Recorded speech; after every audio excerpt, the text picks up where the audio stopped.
sebuah kargo itu ada yang sangat sensitif, ada yang kurang sensitif, ada yang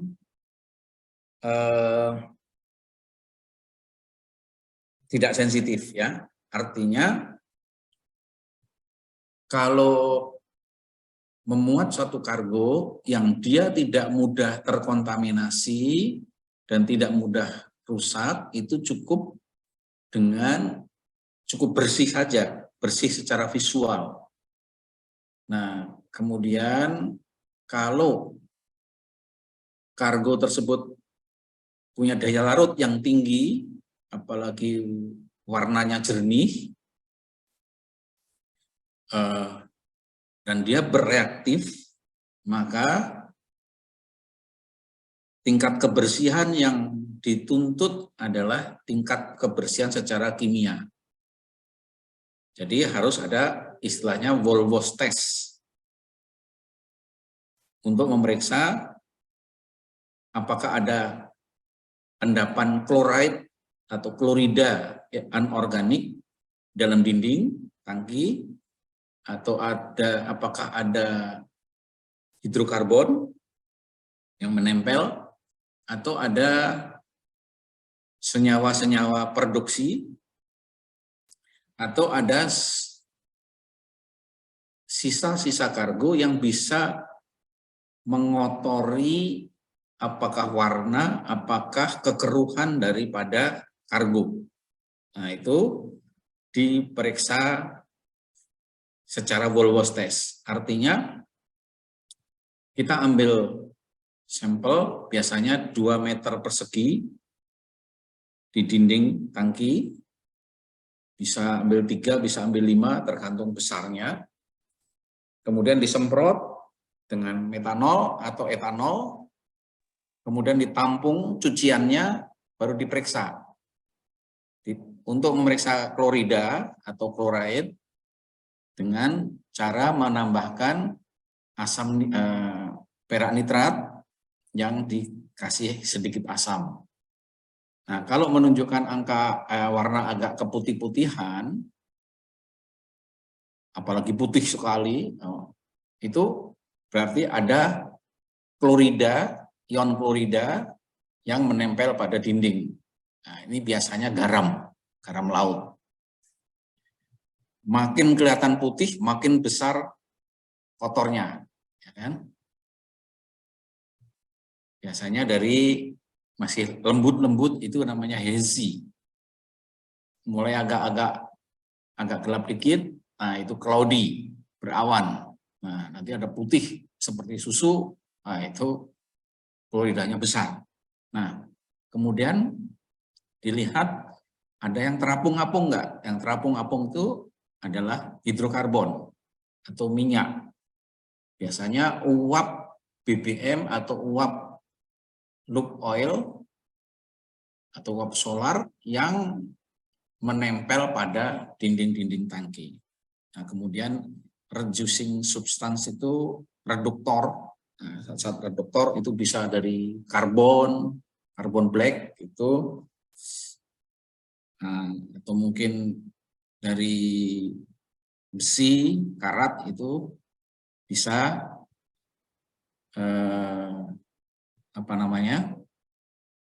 bisa mereduksi oksigen, mereduksi kadar oksigen, sehingga itu bisa diperiksa dengan menetes, ditetesi dengan kalium permanganat. Nanti warnanya berubah berapa lama. Makin lama berubahnya berarti makin bagus. Kalau cepat itu berarti dia sangat kotor. Nah, kemudian dites juga warna, ada perubahan warna enggak? Sebelum ditetesin, sebelum dicuci sama sama warna solvent atau pencucinya, itu warnanya berubah enggak? Atau ada kekeruhan tidak? Nah, itu menggambarkan turbidity daripada ini. Itu turbidity, sehingga itu bisa disimpulkan bahwa tangkinya belum bersih. Artinya belum bersih secara kimia.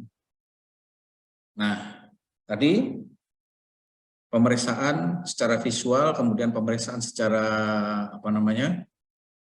kimia, kemudian tadi gasnya juga diperiksa secara kimia baik in situ maupun secara laboratorium.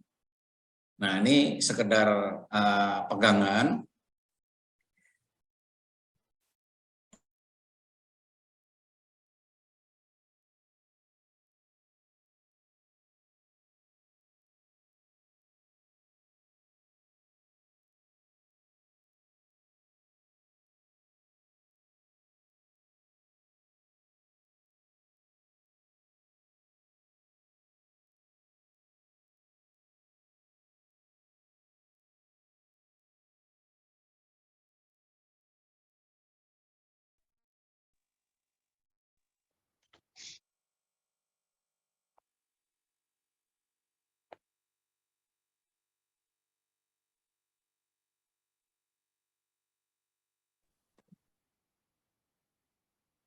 Ya, artinya kalau ada sisa atau OBQ crude oil,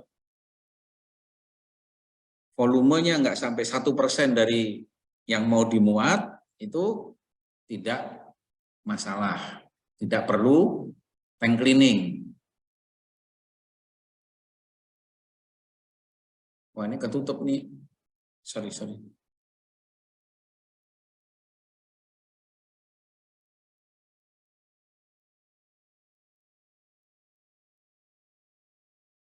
Oke, ya. Nah, kemudian kalau untuk minyak ada beberapa rekomendasi bahwa nafta itu akan mengkontaminasi lube oil, afgas, kerosin maupun kerobase jet fuel.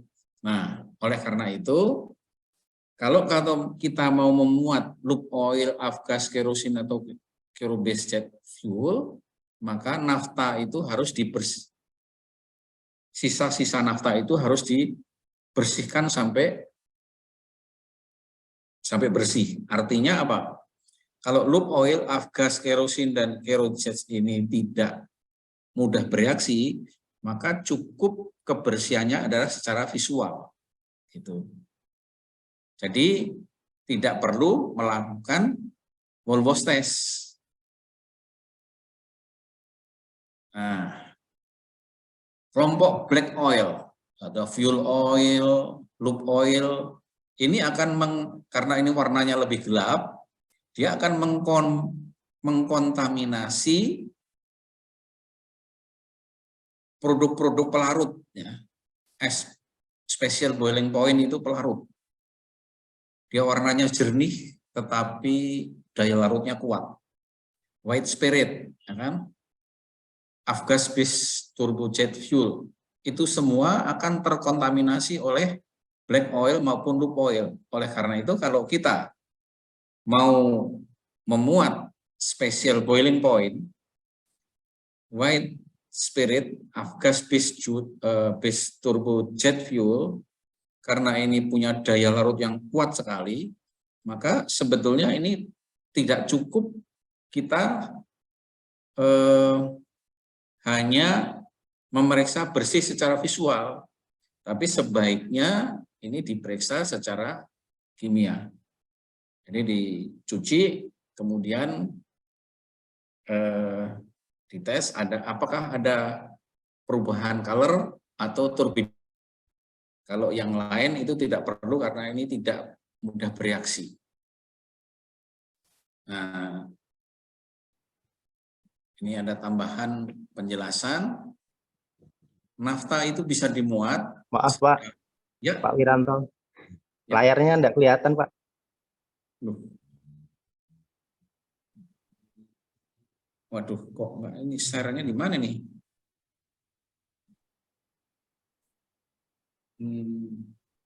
Maaf. Kok hilang nih?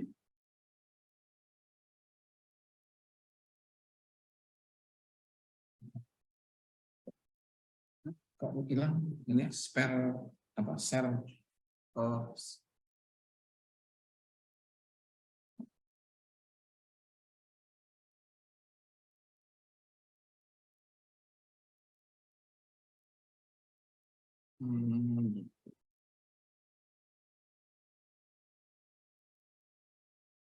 Oke.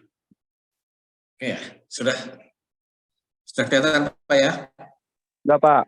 Jadi ini Ya, sudah, Pak. rekomendasi ya, yang biasanya menjadi pegangan surveyor sebagai catatan.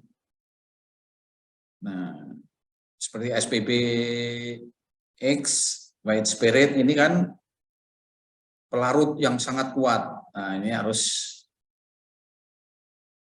punya handling khusus. Nah, demikian juga kalau masalah vegetable oil, animal oil. Ini kalau bekas minyak sawit atau minyak jagung atau minyak bunga matahari dan seterusnya, karena itu bahan makanan, maka tidak boleh sebelumnya itu memuat leaded gasolin atau gasolin yang mengandung timbal. Sebanyak 3 kargo sebelumnya itu tidak boleh, karena ini timbal itu sangat beracun sehingga bisa menyebabkan kargo vegetable oil itu beracun. Jadi ini catatan. Demikian juga wax SLDR akan mengkontaminasi fuel oil. Leaded gasoline ini bukan hanya minyak nabati, tetapi juga catalytic reformer maupun platformer stock. Nah, ini adalah fraksi-fraksi minyak bumi yang dipakai di dalam kilang. Nah, vanadium ini logam akan mengkontaminasi medium fuel oil, nafta dan seterusnya. Oke. Nah, itu tadi rekomendasi sehingga kita perlu kalau melakukan tank cleaning harus betul-betul apakah perlu tank cleaning atau tidak. Kalau tank cleaning harus seberapa bersih. Nah, itu sesuai rekomendasi tadi. Nah, sekarang bagaimana membuat suatu kondisi kurang siap menjadi siap. Nah, jadi caranya pertama, kalau ada sisa-sisa kargo harus dilakukan tank cleaning. Nah, kalau masalah sisa-sisa uap yang tidak dikehendaki, nanti ada istilah gas freeing dan inerting. Bisa dilanjutkan dengan purging atau gassing up. Nah, sekarang masalah tank cleaning atau pembersihan atau pencucian tangki secara umum.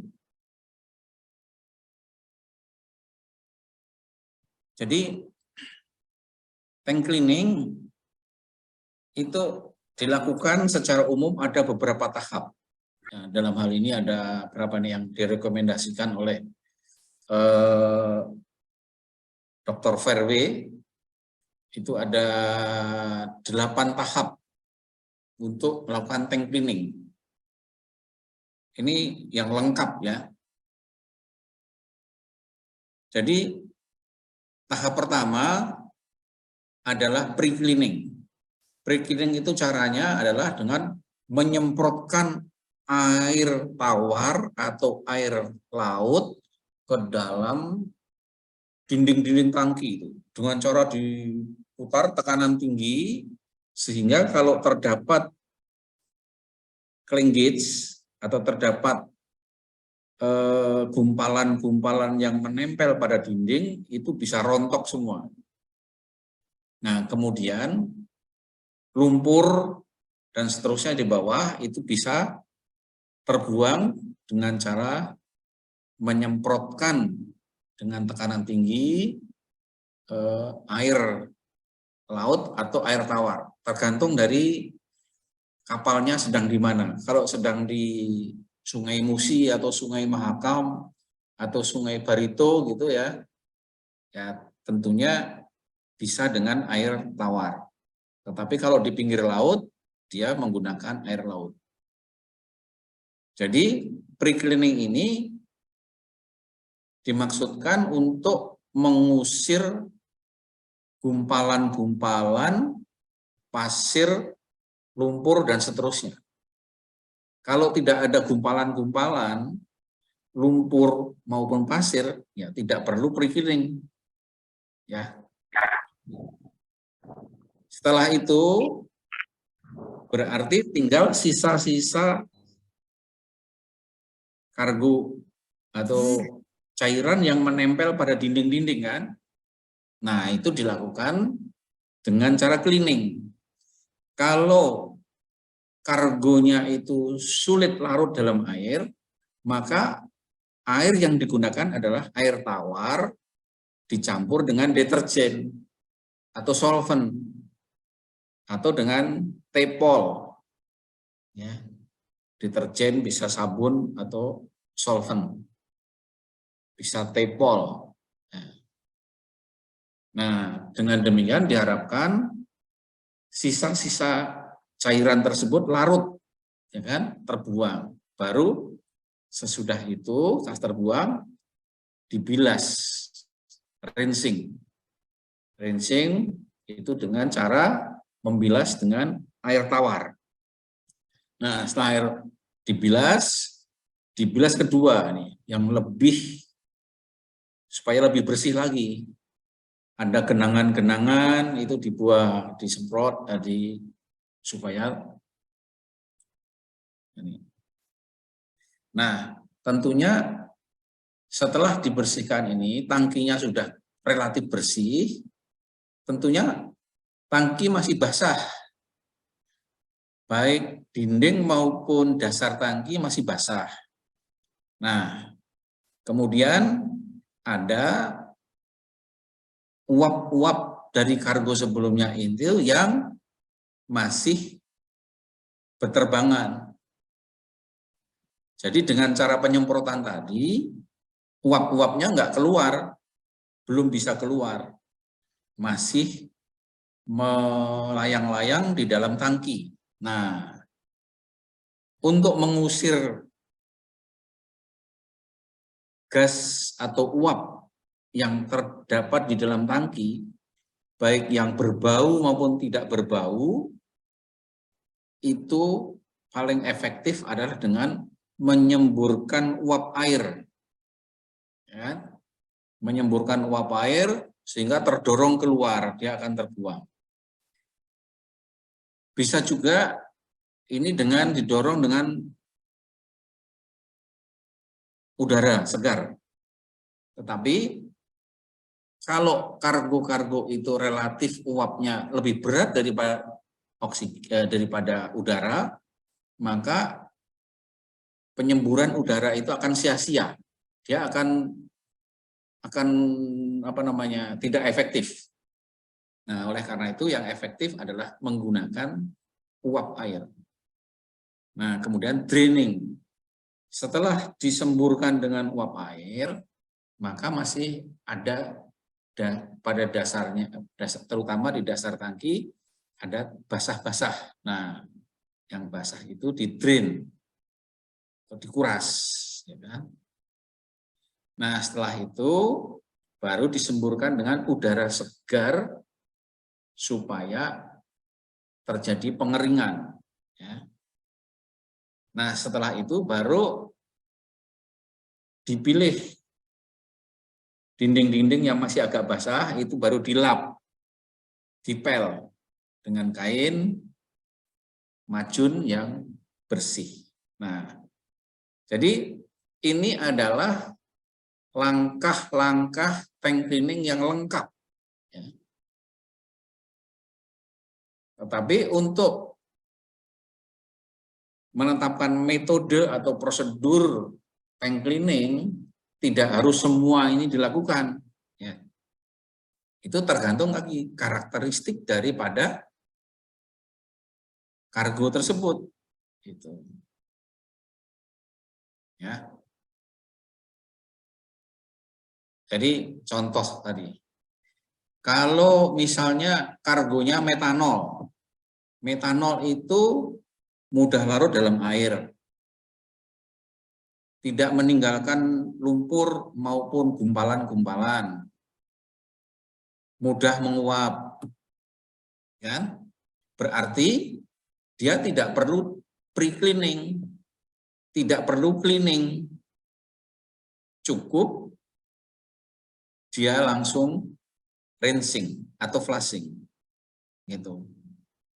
Habis itu drying, pengeringan. Tetapi kalau palm oil itu biasanya masih ada gumpalan-gumpalan, ada kotoran-kotoran, perlu pre-cleaning. Habis itu cleaning, rinsing, flushing. Nah, karena palm oil tidak meninggalkan uap, ya kan? Tidak meninggalkan uap karena RVP-nya tinggi, ya, RVP-nya sangat rendah, maka steaming tidak perlu. Lalu bisa langsung drying, mopping, gitu. Ya, cukup jelas Pak. Sini sampai di sini, Pak Holidin. Kayaknya Pak Holidin nih pernah dengar nih.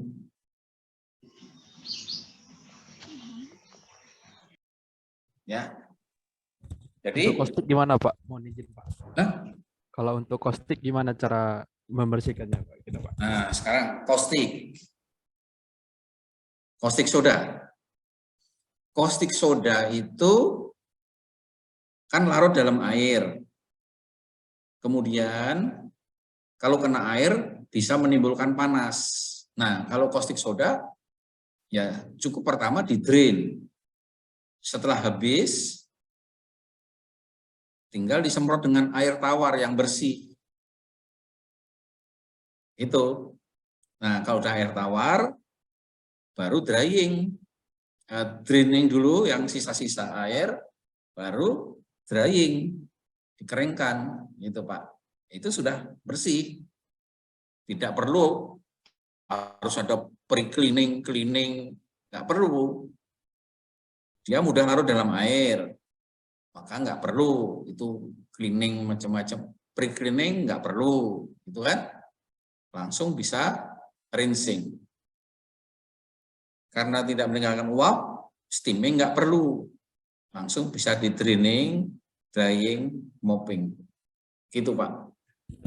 Ada Bu, pernah saya lihat di kapal Pak, itu dia direndam air tawar gitu Pak. Itu nggak apa-apa Pak.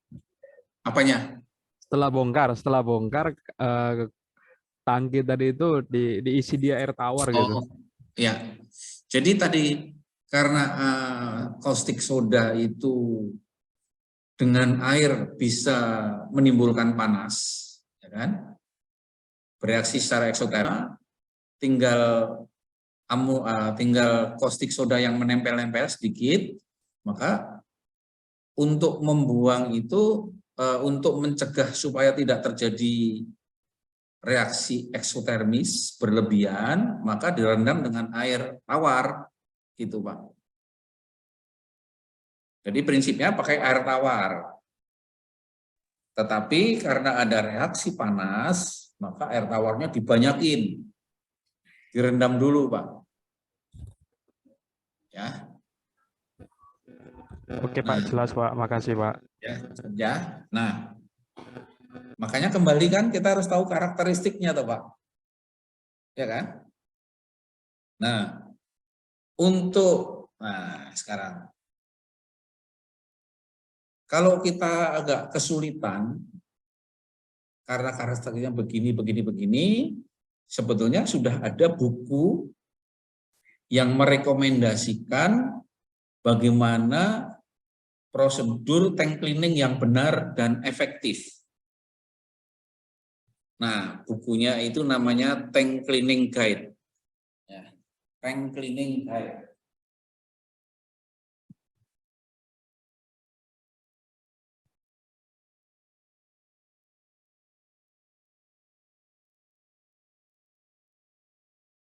By Dr. Ferdi.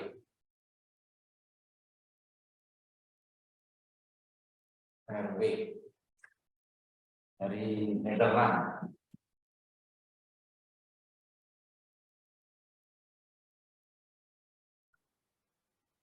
Saya kira Sukovindo punya bukunya ya kan? Pernah baca atau pernah lihat ini buku ini, Pak? Belum, Pak. Belum, Pak. Belum. Belum tanya ke Minta bos senior nih, Pak. dong, minta dikopikan. Jadi di situ misalnya kargo sebelumnya ini, terus kargo yang mau dimuat ini, nah prosedurnya gimana? A, B, C, D, E. Kalau ini sama ini apa? Itu ada ratusan jenis kargo, kemudian prosedurnya yang efektif itu ada di situ, Pak. Itu setiap kapal pasti punya, Pak. Karena pegangannya itu. Nanti Anda ngecek prosedurnya seperti yang disarankan oleh Dr. Verwe ini enggak? Ya. Mesti minta kopinya, Pak. Dari mana nih? Dari cabang apa dari pusat ya? Kalau di Sukovindo. Kalau kami di Citra Buana kita bagi-bagi ke cabang-cabang, Pak. Semua punya. Kalau Sukovindo kan duitnya banyak. Nggak usah fotokopi. Beli yang asli, Pak. Dibagi-bagi. Semua surveyor, ya kan? Iya, Pak. Iya.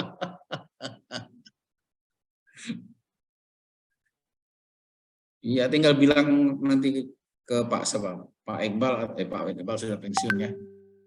Ke Pak Safril atau Pak Hari Nurbianto, ya kan? Pak Hari udah belum? Kemarin ya? Iya, kemarin, Pak. Kemarin, Pak. Kemarin. Nanti kalau ketemu lagi dari Sukovindo, minta Pak, minta dikirimin. Itu sampai ada wall-wash test, segala ada di situ lah. Ini campur apa, nanti ada semua di situ. Nah, kalau sampelnya di mana itu Pak Hari kemarin ada di API chapter berapa itu? 17 section 5 ya. Section 8. Nah, itu ada sampai ke wall-wash test, segala ada. Oke. Jadi kalau pre-cleaning ini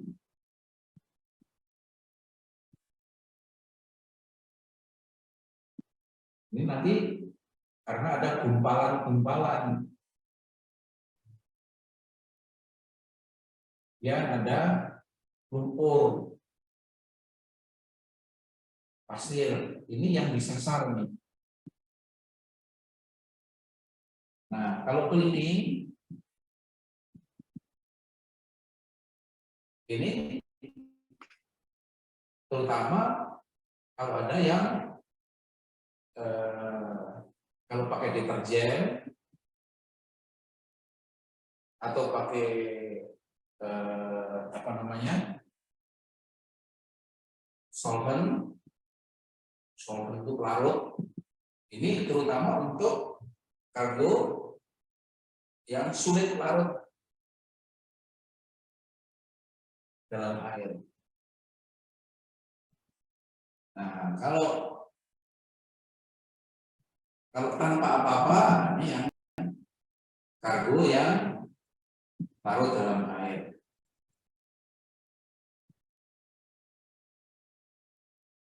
Tuh. Nah, kalau rinsing paling itu hanya untuk sisa kita. Kalau steaming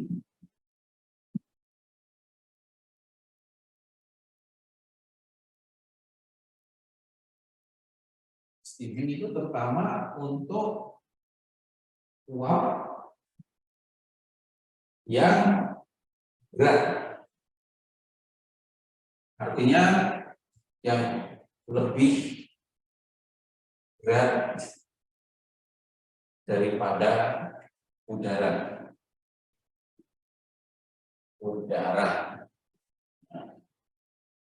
Nah, ini bisa yang berbau atau tidak berbau.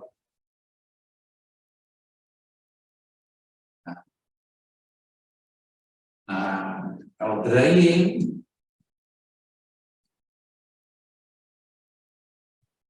ada begini. Drying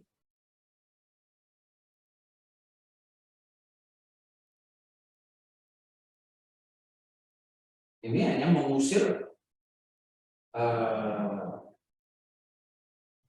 ya, uap ringan dan uap air. Diusir menggunakan udara segar. Nah, ini kira-kira kunci-kuncinya, Pak. Ya.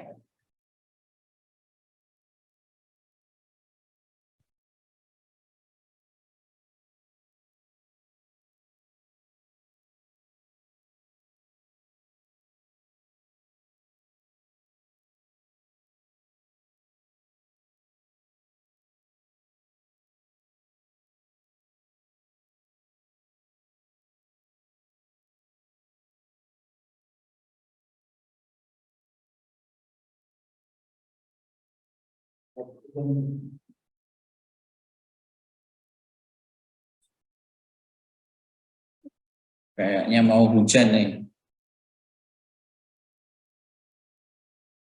Oke?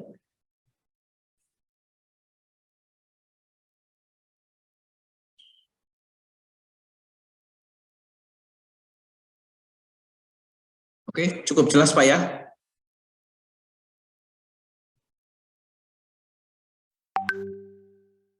Kemarin waktu saya tanya di angkatan lalu ini tanya pre-cleaning sama steaming, kayaknya bagus-bagus jawabannya.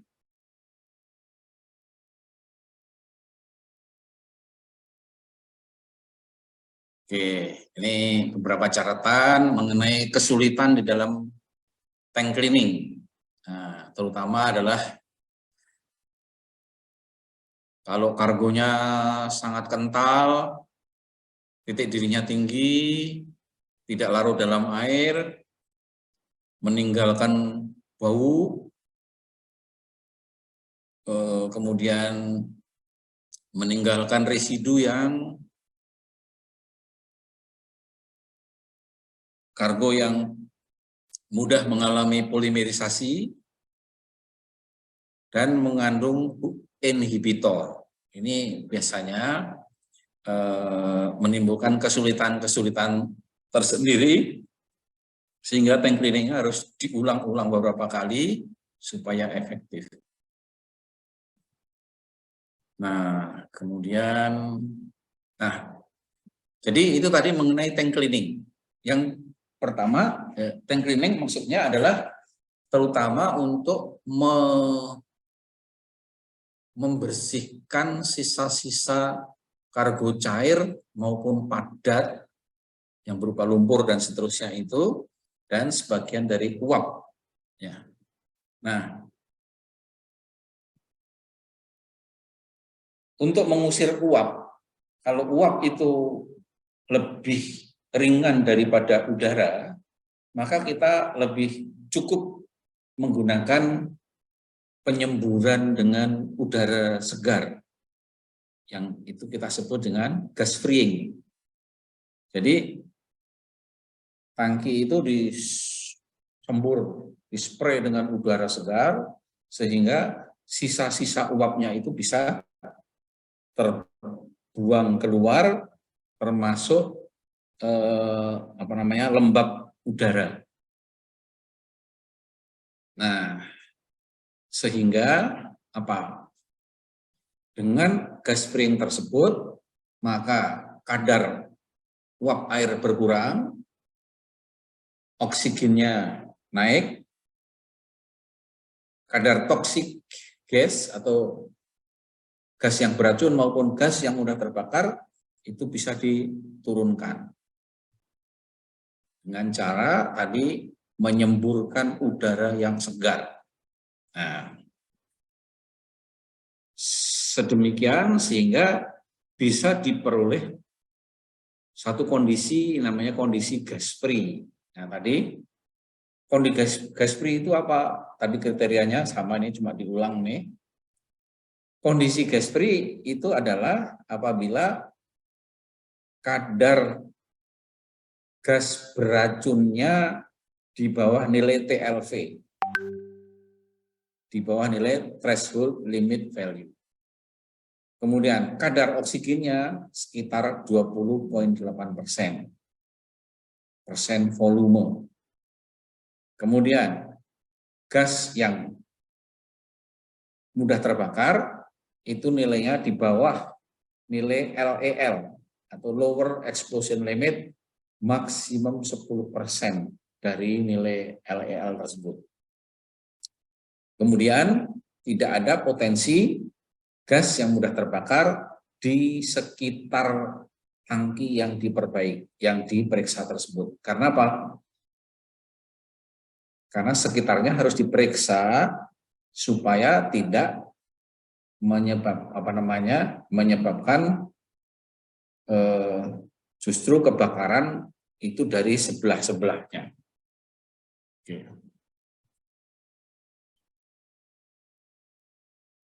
Nah, itu tadi gas freeing menggunakan udara. Nah, di samping udara bisa juga kita menggunakan gas inet gas. Nah, inet gas ini adalah satu gas yang diproduksi oleh kapal itu sendiri, yaitu dari asap boiler, kemudian dilakukan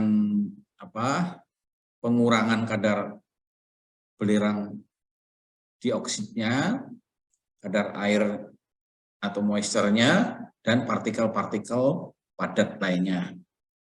Nah, dengan demikian, maka komposisi inet gas itu, ini secara tipikal ya, hanya contoh, sekitar oksigennya bisa cuma 3%. CO2-nya itu 13%, karena di situ ada pembakaran.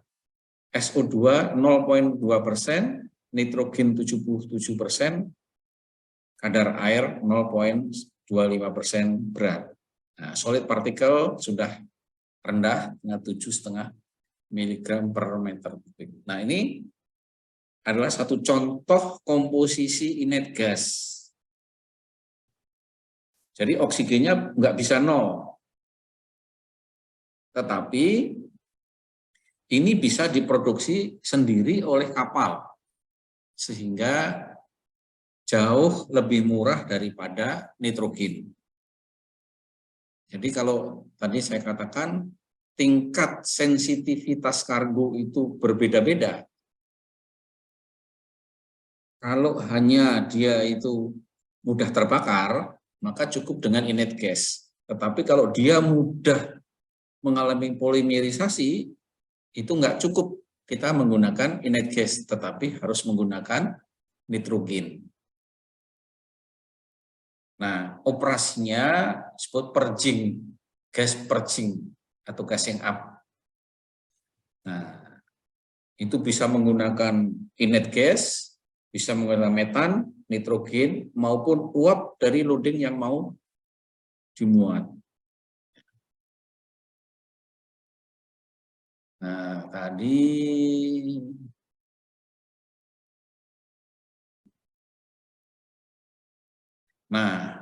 tadi ada penggunaan inet gas. Nah, dengan demikian inet gas atau gas inet atau bahasa Indonesia yang biasa dikenal itu gas lembang, itu dapat karena dia menekan kadar oksigen, dia bisa mencegah terjadinya kebakaran atau ledakan. Yang kedua, dia bisa menekan evaporasi atau penguapan crude oil. Karena apa? Dengan menambahkan inlet gas, maka tekanan uap dari fase uap itu bisa dibantu untuk mengimbangi tekanan uap dari cairan, dibantu oleh inlet gas. Nah, dengan demikian maka inlet gas itu bisa digunakan untuk ballast voyage, ya, kapal yang berlayar tanpa muatan, itu biasanya tangkinya diisi dengan inlet gas. Yang kedua, operasi crude oil washing. Nanti kita akan sampaikan. Kemudian discharge, crude oil, dan operasi gas freeing. Nah, ini terkait dengan discharging. Mungkin dijelaskan kemarin oleh Pak Iqbal bahwa kebanyakan minyak mentah dari Indonesia itu adalah bertipe parafinik atau dikatakan parafinik base crude. Nah, kalau minyak mentah jenis parafinik, dia banyak mengandung lilin, di mana pada temperatur tertentu lilin yang ada di dalam crude oil itu mudah membeku. Ya. Nah, lilin-lilin yang membeku itu nanti membentuk gumpalan-gumpalan, kemudian menempel lengket di dinding-dinding tangki. Nah, akibatnya kalau kita mengangkut crude oil jenis parafinik, itu biasanya akan tersisa gumpalan minyak dan lilin tadi yang menempel, yang lengket di dinding tangki, sehingga tidak terbongkar. Nah, akibatnya apa? Akibatnya terlihat bahwa untuk discharge itu R3-nya besar, atau selisih yang terbongkar dengan shape figure before discharge itu besar, karena ada sisa-sisa yang tidak terdeteksi yang masih tertinggal di dalam tangki. Nah, itu yang kita sebut dengan cling gauge, karena dia lengket dengan dinding, makanya cling gauge, ya. Nah, oleh karena itu diupayakan bagaimana kita membongkar atau discharge crude oil ini dengan tuntas, yaitu dengan cara COW tadi, crude oil washing. Jadi waktu membongkar, kita sirkulasi kargonya itu, kemudian kita semprotkan secara berputar gitu di semua permukaan dinding tangki yang sudah terbuka, sehingga kalau terdapat cling gauge, semua rontok ke bawah dan bisa dibongkar. Akibatnya apa? Akibatnya semua kargo itu bisa terbongkar dengan tuntas. Nah, itu prinsip crude oil. Nah, karena di sini terjadi sirkulasi crude oil, di mana crude oil itu mengandung banyak uap, hidrokarbon ringan maupun berat, maka banyak uap yang timbul, terjadi evaporasi. Untuk menekan evaporasi itu, maka perlu disuntikkan atau diinjeksikan inlet gas inlet, sedemikian sehingga penguapannya lebih sedikit.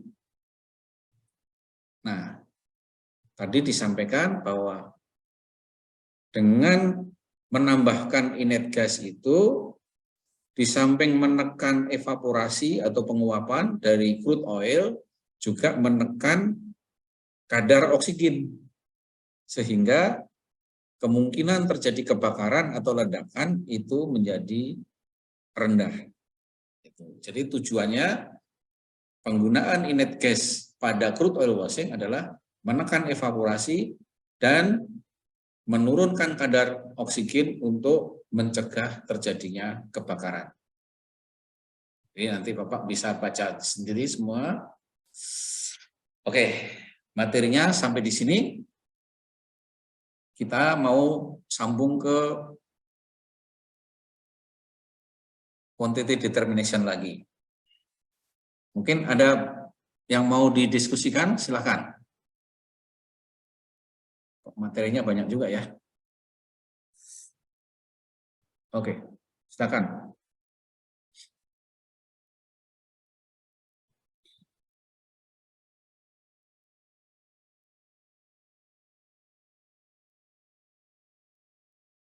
Pak Rahdul Karim dari mana nih Pak? Timur ya? Flores? Oh, nggak ada suara.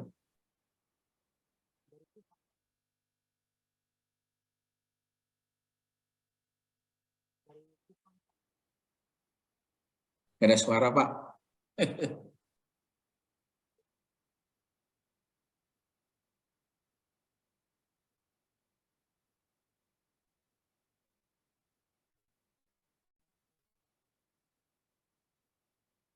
Pak Randika, gimana? Cukup jelas Pak? Randika Sudarma. Ini Pak, saya mau ngulang ya Pak. Berarti kalau jenis gas yang mesti kita periksa sebelum kita naik masuk ke dalam tangki maupun selama di tangki itu berarti gas-gas yang seperti itu tadi ya Pak, like petroleum, butana, bensin itu gitu-gitu ya Pak? Tergantung dari kargonya apa. Gitu loh Pak. Oh, oke. Iya kan? Kalau kargonya metanol, ya uap metanol. Kalau kargonya bensin, ya uap bensin. Ya kan? Kalau kargonya crude oil, apa? Hidrokarbon. Ya Hidrokarbon. kan? Mungkin kalau dari Timur Tengah itu ada H2S-nya, ada SO2-nya, gitu kan? Ditambah lagi, yang perlu diperiksa adalah oksigennya. Gitu. Jadi kita harus tahu kargonya ini apa nih campurannya gitu. Ya kan? Baik, Pak. Makanya kembali kepada kategori of liquid kemarin. Kalau bahan-bahan kimia, namanya nama kimia, nah itu dia nggak ada campurannya. Metanol ya metanol, etanol etanol gitu, bensin bensin. Tetapi kalau namanya itu crude oil, gasolin, kerosin, wah itu di samping hidrokarbon ada zat lain yang kemungkinan bisa menyebabkan itu racun atau mudah terbakar. Gitu Pak. Termasuk oksigennya, ya kan? Karena di dalam udara itu kan ada oksigen. Nah, oksigennya kan nggak boleh kurang dari 20,8%. 8%. Oke. Ya. Cukup jelas, Pak? Jelas, Pak. Udah saya catat juga, Pak. Ya. Terima kasih, Pak. Nah, kalau misalnya kapal itu bekas crude oil, dibongkar dengan COW, crude oil washing, menggunakan inert gas. Apa aja gas yang perlu diperiksa? Wah, kita lihat Pak. Karena crude oil pasti hidrokarbon ringan, ya kan? Terus lagi periksa oksigennya. Karena tadi ada apa? Inert gas, periksa lagi. Apanya itu? SO2-nya. Periksa lagi apa? CO-nya. Mungkin CO2-nya itu diperiksa gitu Pak. ya kan? Jadi kita lihat komposisi inlet gas apa gitu. Nah itu seninya surveyor. Kalau kita kasih dasarnya, Anda di lapangan harus tahu ini apa nih. Kalau ribuan kan nggak mungkin kita kasih tahu semua. Oke? Baik, Pak. Cukup jelas nggak, Pak? Pak Randika di mana tugasnya, Pak? Saya tugas di Medan, Pak. Oh, Eh, dulu baru pendidikannya apa, Pak? pendidikannya teknik mesin, Pak. Oh, teknik mesin. Wah, jadi Iya. kalau gitu mudah ya ini ya. Cukup mudah semua ya. Logikanya masuk kan? Logikanya masuk, Pak. Ya. Karena ini perlu logika, ada sedikit fisika, sedikit kimia. Ya. Berarti, Pak, semua yang perlu kita teliti sebelumnya jenis kargonya dulu ya, Pak, supaya kita tahu penanganan seperti apa. Kan tetap intinya pada jenis kargonya kan, Pak? Iya, Pak. Kuncinya berarti di Sebenarnya, jenis kargo ya, Pak? iya, makanya kemarin saya bilang, kalau Anda mau survei, baca dulu MSDS-nya, spesifikasinya, kan gitu. Iya, Pak. Ya. Nah, cuma karena kita itu mungkin kita itu ada yang jadi surveyor petroleum dari hari ke hari crude oil terus, ya udah itu aja, Pak. Biasanya nggak mau baca kalau dia terus habis itu survei LPG, nggak mau baca lagi LPG. Atau ada yang palm oil terus gitu. Begitu crude oil nggak mau baca lagi. Dianggap kayak crude oil, dianggap kayak CPO gitu. Ya. Jadi basicnya itu sebetulnya di karakteristik kargo tadi, Pak. Ya kan? Oke, Pak. Paham, Pak. Nggih. Kok di Medan ini Jawa apa Jawa? Jawa Jader, Medan, Pak. Pak. Jawa Oh, Medan, Jawa Pak. Medan. Iya, Pak. Oke, Jamet ya. Jamet, Jadan, Pak. Oke deh. Itu Pak Gubernur juga Jamet itu. Pujakesuma. Melayu, Pak. Gubernurnya, Pak. Enggak, katanya ibunya atau bapaknya dari mana ya? Dari Solo apa dari mana ya? Melayunya kental tapi, Pak. Oh ya, kental Melayunya. Tinggal di sana. Oke. Jadi Anda ini berbahagia ini. Kalau zaman saya dulu nggak ada yang ngajarin, Pak. Kita cuma dengar-dengar aja dari atas, dari senior. Seniornya ngajari sepotong-sepotong gitu kan. Ya. Ada lagi, Pak? Jadi kalau pelajaran seperti ini, ada yang menarik, ada yang nggak doyan, Pak. Pasti.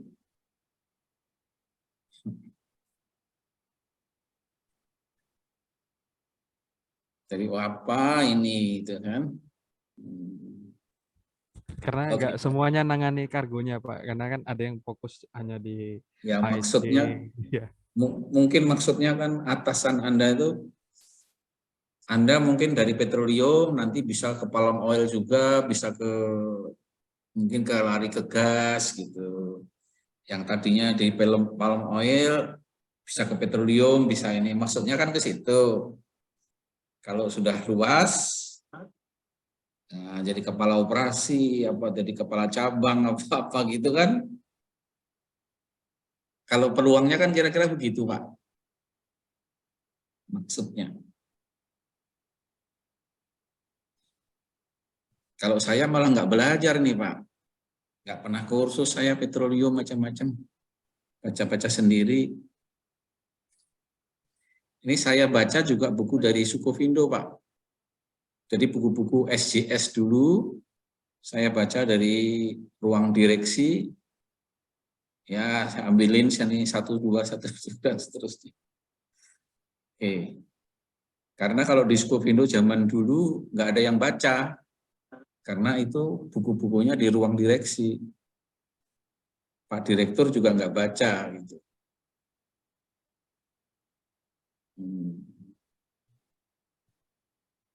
Oke. Oke. Kalau